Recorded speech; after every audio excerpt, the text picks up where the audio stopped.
Datuk, apa perasaan Datuk kalau yang kena ni mak ataupun saudara mara kita yang disamakan ni dengan hantu yang menakutkan? Mana pergi rasa empati kita sedangkan kita tahu hari ni Datin Sri Rosmah telah menjalani satu ujian yang berat dalam hidup.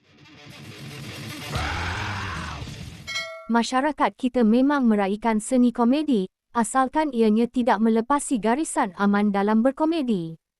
Itulah kenyataan ringkas yang dikeluarkan pelawak yang juga aktivis politik Syahrul Shiro apabila individu ini menegur pelawak senior Dato' Aflin Shauqi yang sebelum ini bersuara menyebelahi Harith Iskandar mengenai isu pelawak tersebut bersama Datin Rosmah Mansor. Menerusi video yang dimuat naik di akaun TikTok miliknya itu, Syahrul Shiro mendedahkan pelawak Harith Iskandar telah melanggar lapisan aman dalam berkomedi apabila menghina rupa dan tubuh badan Datin Rosmah setelah menyamakan rupa isteri bekas Perdana Menteri Malaysia tersebut dengan rupa hantu yang menakutkan. Driving, and don't look into. Suddenly I look in the rearview mirror. I saw this. Take it out. Oh. You kenal Dato' Aflin Shauqi tak? Boleh lah. Saya pun tak boleh cakap banyak sangat bah. Tak payah cakap, biar saya cakap.